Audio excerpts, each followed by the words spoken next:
বাবা মায়ের বিচ্ছেদ হলে যে সন্তানের কি একটা অবস্থা হয় সেটা আমি নিজে হাড়ে হাড়ে টের পেয়েছি। বাবা মায়ের একটা ভুল সিদ্ধান্তের জন্যই আজকে আমার জীবনটাও শেষ।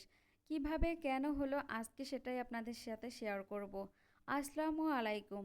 যখন আমার 5 বছর বয়স ছিল তখনই আমার মা বাবা আলাদা হয়েছিল। আমার তেমন একটা মনে নেই, তবে বাবা আমার প্রায় সময় ঝগড়া হতো।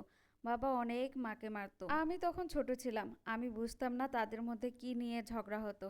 আমি শুধু কাঁদতাম। বাবা মায়ের মধ্যে খুবই ঝগড়া হলো। মায়ের নাক দিয়ে রক্ত পড়তেছে, মাও খুব কান্না করতেছে। তারপর মা আমাকে নিয়ে আমার কাপড় চোপড় সবকিছু নিয়ে নানু বাড়িতে চলে আসলো। আমি মাকে বারবার বলছিলাম, মা চলো বাবার কাছে চলো। মা বললো যে তোর বাবা নেই, মারা গেছে, আর আমরা কখনোই যাব না। পরে কিভাবে কি হলো আমি তো কিছুই বুঝতে পারতেছিলাম না। আর আমি নানুর বাড়িতেই থাকতে লাগলাম। এভাবে 2 বছর, 3 বছর, 4 বছর চলে গেল। হঠাৎ করে দেখতেছি আমার মায়ের বিয়ে। আমি তো ভাবতেই পারতেছি না আমার মায়ের বিয়ে আবার কেন। আমি নানুকে বললাম, নানু তুমি আমার মাকে বিয়ে দিচ্ছ কেন? আমার নানু তো কিছুই বলতেছে না, যে তোমার মা আবার চলে আসবে, তুমি কান্না করো না। তখন তো আমি প্রায় অনেকটাই বড়, আমি কিন্তু সব বুঝতে পারতেছিলাম। মাও আমাকে জড়িয়েও অনেক কান্না করতেছিল। তারপর তো আমি মায়ের আদর থেকে বঞ্চিত হলাম।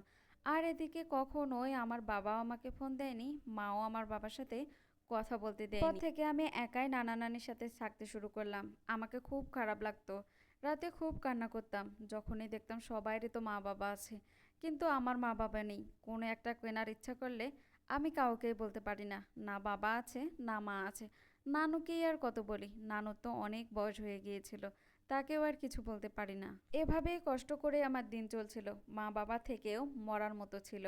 যখন আমি ক্লাস 10-এ উঠি তখন আমার নানু আমার বিয়ে দিয়ে দেয়। বিয়েতে যে বাধা দিয়ে বলবে যে নানু আমি পড়াশোনা করব, সেই উপায় ছিল না।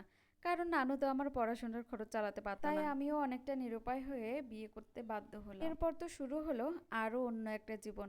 আগে ছিলাম নানুর বাড়ির বোঝা, এখন হয়ে গেছি শ্বশুর বাড়ির বোঝা। বাড়ির প্রতিটা কাজেই করি, সবাইরে কথা শুনি, সবাইরে সেবা করি।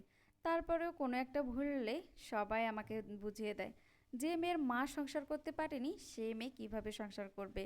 মায়ের থেকেই তো শিক্ষা পেয়েছে, এই মেয়ের দ্বারা কখনোই সংসার হবে না। এমনও তো অনেকবার হয়েছে মিথ্যা অপবাদ নিজের ঘাড়ে নিয়েছি, প্রতিবাদ করার মতো কোনো ভাষা ছিল না, সব দোষেই আমার ওপর চাপিয়ে দিত। আর সবচেয়ে বড় অপরাধ ছিল আমি আমার বাবার বাড়ি থেকে কিছু নিয়ে আসতে পারতাম না। অন্য বউয়ের বাবার বাড়ি থেকে তার মা বাবা অনেক কিছু দিত, কিন্তু আমার বাড়ি থেকে কেউ দিত না। এদিকে আমার নানুও মারা গিয়েছিল, আর কেই বা দিবে।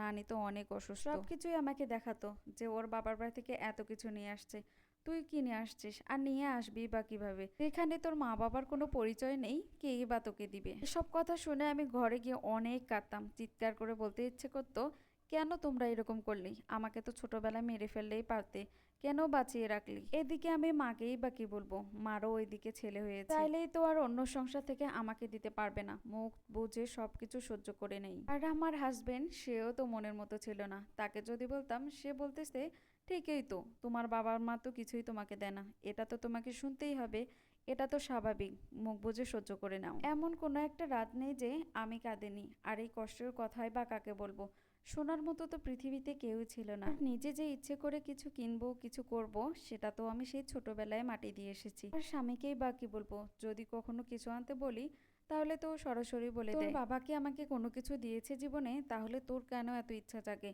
আজ থেকে আর তুই আমার কাছে কিচ্ছু চাবি না। সেদিন থেকে আজ পর্যন্ত আমি তার কাছ থেকে একটা জিনিসও চাইনি। আর আমার এখন জীবনটা যাচ্ছে ওই যে জীবিত থেকেও মরা লাশের মতো। বাবা মা দুইজনে বিচ্ছেদ হয়ে তারা তাদের নিজের মতো করে নতুন করে সংসার করতেছে, আর এদিকে আমার জীবনটা পুরোপুরি নষ্ট হয়ে গেল। সবার ভালোবাসা থেকেই বঞ্চিত হলাম।